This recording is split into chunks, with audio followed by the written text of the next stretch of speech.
Hello வணக்கம் நேயர்களே, எப்படி இருக்கிறீங்கள்? வளமை போலதான் நான் உங்கள் மெடோனா.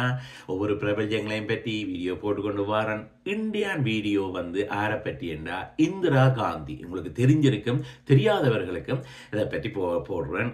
அதாவது இந்திரா காந்தியை பற்றி தான் இந்தியான் வீடியோ நான் போட போறேன். இவ ஆரெண்டா இந்தியாவின் 3வது பிரதமர், பெண் இந்தியன் பிரதமரும் இவர்தான். நேருவின் ஒரே மகளும் இவதான். இவ பிரதமர் இருக்கை இந்த அண்டையில் இருந்தவா முதல் பெண் பிரதமர் இவர்தான். இந்த வரைக்கும் இன்னும் ஒரு பிரதமரும் வரையில்லை, பெண் பிரதமர். அதுதான் இந்திரா காந்தி. இந்த இந்திரா சொந்த பேரை பார்த்தீங்களா, இந்திரா பிரியதர்சினி காந்தி இதான் இவாண்ட பேர். என்னன்னு இந்த காந்தி இந்திரா இந்திரா பிரியதர்சினி பேர் எப்படி இந்த காந்தி என்றா, இவாண்ட ஹஸ்பண்டுக்கு பேர் பெரோஸ் காந்தி. இப்ப அதுல 2 காந்தியை எடுத்து இந்திரா பிரியதர்சினி காந்தி, சுருக்கமாக இந்திரா காந்தி என்றா தான் எல்லாருக்கும் தெரியும். இவர் செய்த சாதனை முதல் இந்திய தமிழ் பிரதமர். இப்போ இவர் பிரதமர் வாராண்டா 1966ஆம் ஆண்டில் இருந்து 1977 மட்டும் முதல் ஒரு பிரதமராக இருக்கிறார். பிறகு இடையில விட்டுட்டு பிறகு 2ஆம் தரம் தேர்தலில் 1980ஆம் ஆண்டுல இருந்து 84, அதாவது அவ படுகொலை செய்யப்பட்டுதான் அவ இறந்தவா, அது மட்டும் 2ஆவது தரமும் பிரதமராக இருந்து சாதித்தவாதான் இந்த இந்திரா காந்தி. இவன் தகப்பன் அவன் ஃபேமிலி விஷயங்களை பற்றி பார்ப்போம். எப்படி அவன் ஆரம்ப வாழ்க்கை எப்படி நடந்ததுன்ற பற்றி தான் வீடியோவில் பார்க்க போறோம். வாங்கோ பார்ப்போம் வீடியோக்குள்ள. இவன் பிறப்பை பற்றி பார்த்தீங்கன்னா 1917ஆம் ஆண்டு நவம்பர் 19ஆம் தேதி தான் இவன் பிறப்பு. இவன் தகப்பன் பேர் நேரு, தாயின் பேர் கமலா. தாப்பன் ஒரு வழக்கறிஞர், நிறைய படித்து சாதித்து நிறைய இங்கிலாந்துல பாரிஸ்டர் பட்டம் அந்த காலத்திலேயே பெற்றால் தான் இந்திரா காந்தியின் தகப்பன் நேரு. இவ எங்க பிறக்கணும்னா காஷ்மீர்ல பண்டித் என்ற இடத்த குடும்பத்தை சேர்ந்தவர்கள் தான் இந்த இந்திரா காந்தி. அதாவது இந்திரா காந்தியின் தாத்தா முதல் கொண்டு எல்லாரும் படித்து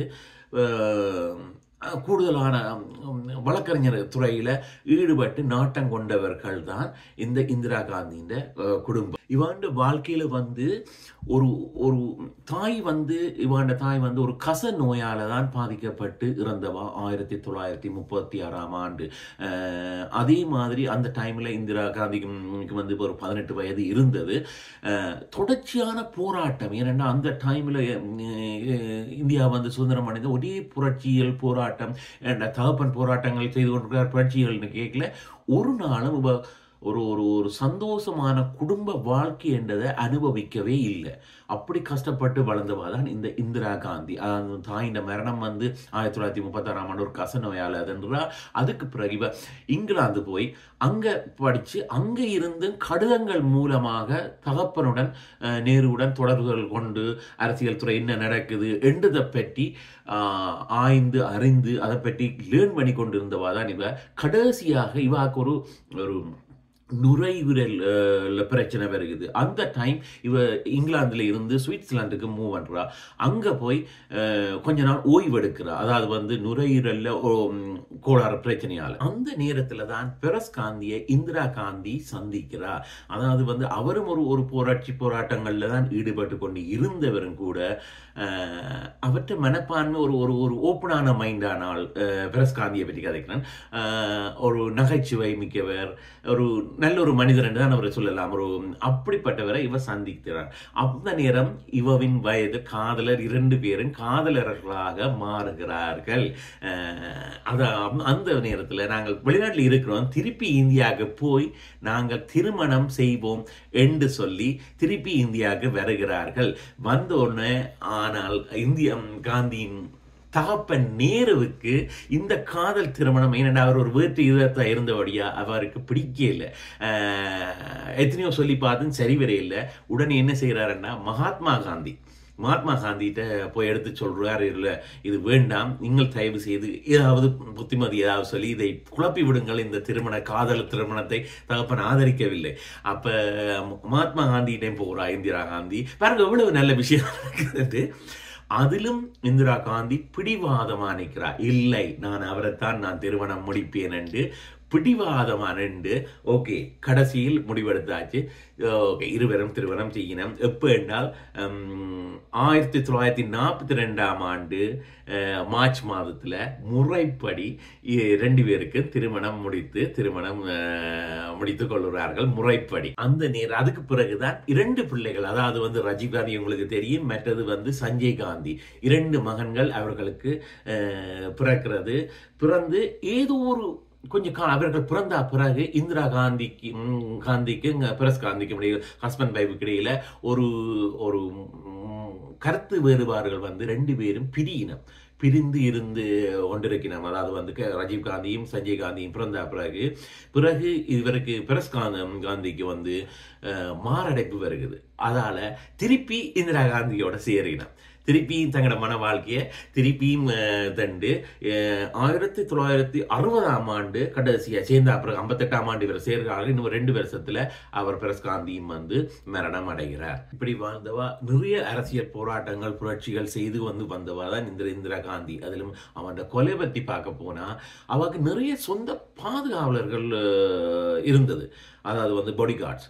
அதுல இவர்களுக்கும் அந்த சீக்கியர்களுக்கும் இடையில நடந்த பிரச்சனையால ஓடிக்கொண்டிருக்க சொந்த பாதுகாவலர், அதாவது சீக்கியர் 2 பேர் தான் இவ சுட்டு கொலை செய்யணும். அதாவது பீட் சிங் மற்றது சத்வத் சிங் என்று 2 சீக்கியர். பீட் சிங் இவ ஒரு தோட்டத்தில் வீட்டு தோட்டத்தில் இருக்கைக்குல சொந்த பக்கத்தில் நின்றவர்களே பீட் சிங் தனது துப்பாக்கி எடுத்து 3 தரம் இந்திரா காந்தியை சுடுகிறார். சத்வத் சிங் ஒரு செயின் ஓடுற மாதிரி அந்த துப்பாக்கியால 30 ரவுண்டுகள் சுடுகிறார்கள். ஆக மொத்தம் 3 + 30 33 ரவுண்ட்ஸ் அவன் உடம்புக்குள்ள போகுது. உடனே சுட்டுவதுன்ற உடனே அந்த பீட் சிங்கை மற்ற பாதுகாவலர்கள் உடனே அந்த ஸ்பாட்ல சுடுபட்டு அவர் இறந்து போட்டார். சத்வத் சிங் சுடுபட்டு பிறகு அவர் ஹாஸ்பிட்டலுக்கு கொண்டு போகப்படுகிறது. இதுதான் இந்திரா காந்தின்னு. உடனே அந்த இந்திரா காந்தியின் உடலை ஹாஸ்பிட்டலுக்கு கொண்டு போற வழியிலேயே அவன் உயிர் இறந்து விட்டார். இதன் காரணமாக பிறகு அதிகாரப்பூர்வமாக எல்லாம் அறிவிக்கப்படுகிறது.